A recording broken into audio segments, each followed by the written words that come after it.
Now we're looking for the point, so we're switching. Number 4 is an optimization question, not a related rates question, because I'm not telling you how fast anything's changing. I'm asking you for something that's closest or smallest or biggest or longest or whatever. Okay, so we want the closest point on this graph to this point. So let's sketch that out. 2x minus 4 in a square root.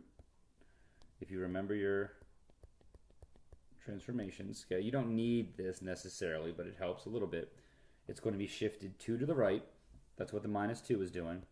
So root x should start here, right? It should start here and go like that. Because it's an x minus 2 in there, that's going to shift it 2 to the right. So 1, 2. Again, you don't really need to know that. And the 2 inside there is actually going to crush everything back by a half. It's going to be a horizontal compression of a half. And that doesn't really matter too much for our question either. We're just going to see, whoops, we're just going to see a graph that does that. Okay, that's what a square root graph looks like. And again, it's not crazy important that you graph it out like that, but I just think it helps us visualize what we're doing here. So here's the point 6, 0. It's not changing. This curve has many, infinitely many points on it. We are trying to find the one that's the closest to this point, and you can imagine it's going to be somewhere like over here. Okay, I don't know exactly what it is yet, but it's got to be somewhere over here, and since I don't know what it is, we're just going to call that point xy. Okay, but the benefit of knowing that it has to be on that particular curve means that I don't have to use y, because whatever x is, the y value has to equal square root of 2x minus 4. That's what this tells us right here.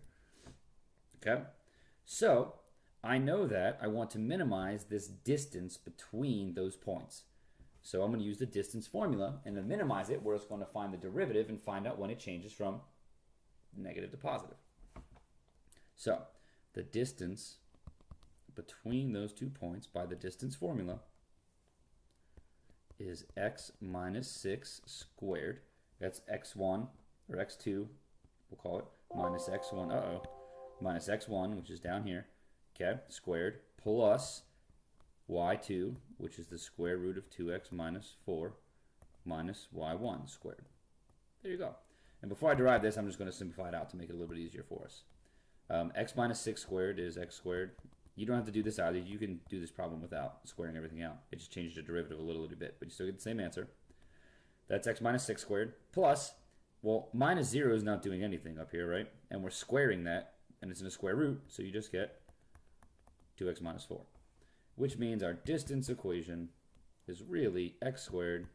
It should be minus 12x, but we're adding 2x, so that's minus 10x, and plus 36 minus 4 is plus 32.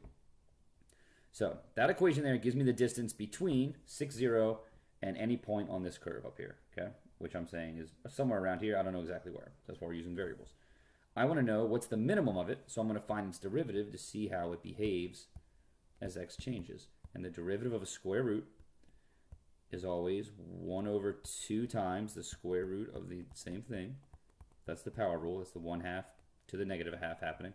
Then you're going to multiply that by the derivative of the argument, the inside.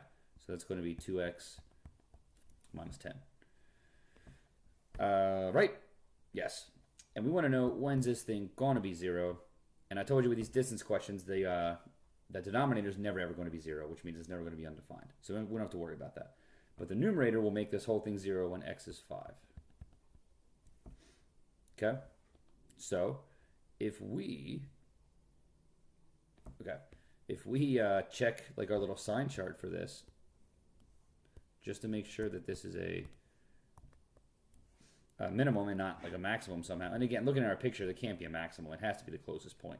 But if we plug in a number less than 5, like 3, you're going to get 6 minus 10, which is negative, over 2 times the square root of something positive. Okay, so we have a negative over positive, which is a negative. If you plug in something bigger than 5, like 8, you're going to get 16 minus 10, which is positive over something positive, so this is positive. So we have that the distance is decreasing until 5 and then increasing.